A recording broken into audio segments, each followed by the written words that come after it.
अथ श्रीमद् भागवत महापुराण तृतीय स्कंध 13वां अध्याय। वराह अवतार द्वारा पृथ्वी का उद्धार।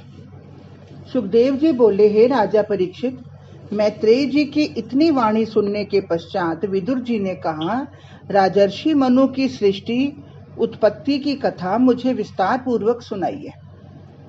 मैत्रेय जी बोले, हे भारत, स्वयंभू मनु अपनी स्त्री शतरूपा के साथ ब्रह्मा जी से हाथ जोड़कर बोले, आप संसार में यश और परलोक में उत्तम गति के कार्य हमें बताइए। ब्रह्मा जी ने कहा, तुम अपनी स्त्री के साथ धर्म पूर्वक रहकर पृथ्वी का पालन और यज्ञों द्वारा ईश्वर का पूजन करते हुए सुंदर संतान उत्पन्न करो। मैं तुम्हें इस सारी पृथ्वी का राजा बनाता हूँ। मनु जी ने कहा, आपकी आज्ञा तो शिरोधार्य है, किंतु प्रजा को रहने के लिए स्थान कहाँ है? सारी पृथ्वी तो जल में डूबी हुई है। पृथ्वी को जल से ऊपर लाने का पहले यत्न करना चाहिए। यह सुनकर ब्रह्मा जी मन ही मन सोचने लगे, यह तो अनर्थ हो गया। आरंभ में ही जब मैं सृष्टि की रचना करने बैठा था, तभी पृथ्वी जल में डूबी थी। अस्तु, जिस नारायण ने मुझे उत्पन्न किया वही मेरा कल्याण भी करेंगे। ब्रह्मा जी का इस प्रकार का ध्यान करना था कि नाक से अंगुष्ठ का प्रमाण का एक वराह का बच्चा निकला, जो देखते देखते बढ़कर हाथी के बराबर हो गया। यह कौतुक देखकर ब्रह्मा जी स्वयं और मरीचि आदि आश्चर्य करने लग गए। उन्होंने विचार किया कि यह सुअर के समान प्राणी क्या होगा। बड़ा आश्चर्य है, यह मेरी नाक से निकला है। यह भगवान विष्णु तो नहीं, जो अपना रूप छिपाकर मेरे मन को खिन्न कर रहे हैं। इस प्रकार अपने पुत्रों के साथ ब्रह्मदेव विचार कर ही रहे थे। इतने में वराह रूपधारी पर्वत सदृश विष्णु भगवान ने गर्जना की, जिससे दिशाएं प्रतिध्वनित हो गई और सर्वव्यापक भगवान ने ब्रह्मा और उनके पुत्रों को आनंदित किया। तब अपने खेद को दूर करने वाले मायामय शुकर का गर्जन सुनकर जन, तप, सत्यलोक के निवासी मुनि लोगों ने वेद से उनकी स्तुति की और वेद स्तुत्य भगवान ने उन लोगों से किए गए अपने गुणों का अनुवाद जानकर फिर से गर्जना की और देवताओं की भलाई के लिए गजराज के समान क्रीड़ा करते हुए जल में प्रवेश किया। अपनी पूंछ को ऊपर उठाते हुए, कंधे के बालों को झटकाते हुए, खुरों से मेघों को नष्ट करते हुए, वे कठोर आकाशचारी रोम युक्त चमड़े वाले सफेद दांतों वाले पृथ्वी के उद्धारक भगवान वराह अपने नेत्र से ज्योति प्रकाशित करते हुए शोभित हो रहे थे। वराह रूपधारी वह स्वयं यज्ञ रूपी विष्णु पशु के समान नाक से सूंघकर पृथ्वी का पता लगाते हुए कराल दृष्टरा से युक्त होने पर भी अपनी शांत दृष्टि से स्तुति कर रहे ब्राह्मणों को देखकर जल में प्रविष्ट हुए। तब जिनका शरीर वज्रमय पर्वत के समान है, ऐसे वराह के गिरने के वेग से मानो समुद्र का पेट फट गया और गर्जन के रूप से मानो वह दीर्घ लहर रूपी हाथों को ऊपर उठाकर, यज्ञेश्वर मेरा रक्षण करो, ऐसा आर्त होकर चिल्लाने लगे कि यज्ञेश्वर मेरा रक्षण करो। बाण के समान तीक्ष्ण अपने खुरों से अपार समुद्र जल का पार मिले, इस विचार से जल को चीरते हुए यज्ञ रूपी भगवान ने रसातल में स्थित उस पृथ्वी को देखा कि जीवाधार भूत जिस पृथ्वी को उस जल में शयन करने की इच्छा से स्वयं भगवान ने अपने उदर में धारण किया था, तब अपने दंष्ट्राओं से उस डूबी हुई पृथ्वी का उद्धार कर रसातल से उठे हुए वे भगवान वराह बाहर चलते हुए परम शोभा को प्राप्त हुए।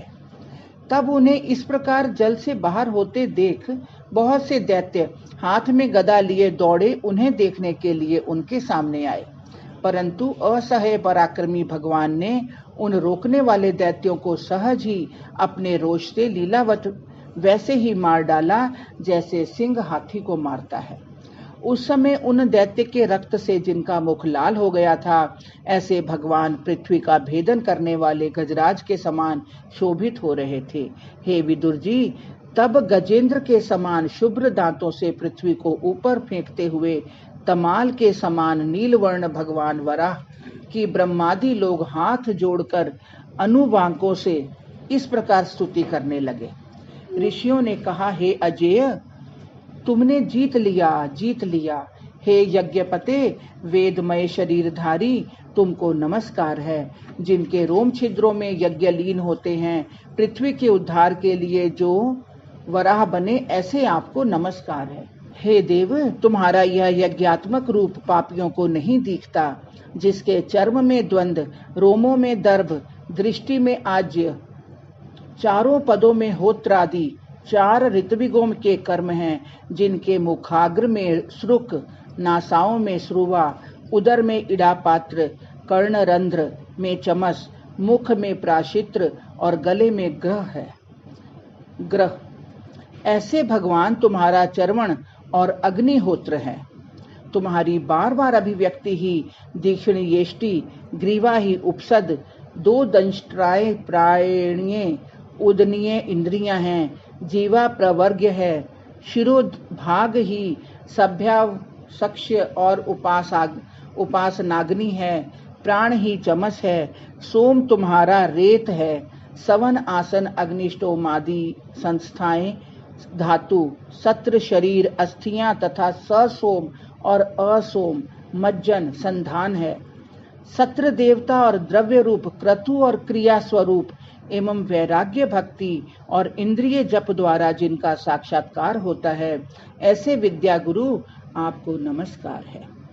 हे भूधर, आपके द्वारा दंष्ट्राओं की नोक पर धारण की गई यह पर्वतों सहित पृथ्वी ऐसी शोभा दे रही है, जैसे वन से निकले हुए गजेंद्र की 2 दांत से धारण की गई पत्रों के साथ पद्मिनी अपने शिखरों से पकड़े हुए महान मेघ से जैसे कुलाचलेंद्र की अतिशय शोभा होती है, वैसे ही हे भगवन, दांतों से पकड़े हुए इस भूमंडल से आपका यह वेदमय शूकर का रूप परम शोभायमान हो रहा है।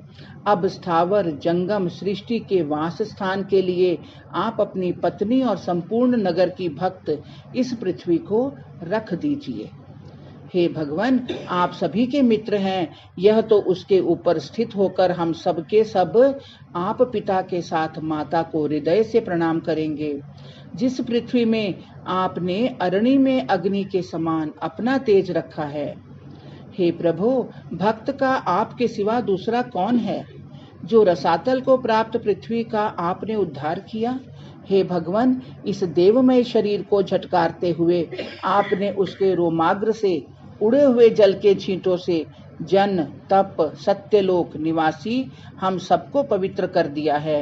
हे अनंत कर्मा, आपके कर्मों का आचार जो देखना चाहे वह मूर्ख है, उसकी बुद्धि भ्रष्ट हो गई है, क्योंकि जिसकी योग माया के गुणों के योग से यह सारा विश्व विमोहित है, ऐसे आप हे भगवन इस समस्त जगत का कल्याण कीजिए।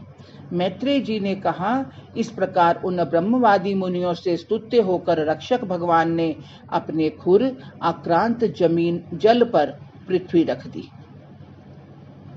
इस प्रकार विश्वक्सेन प्रजापति भगवान हरि लीला पूर्वक रसातल से उद्धृत पृथ्वी को जल पर रखकर स्वयं चल दिए।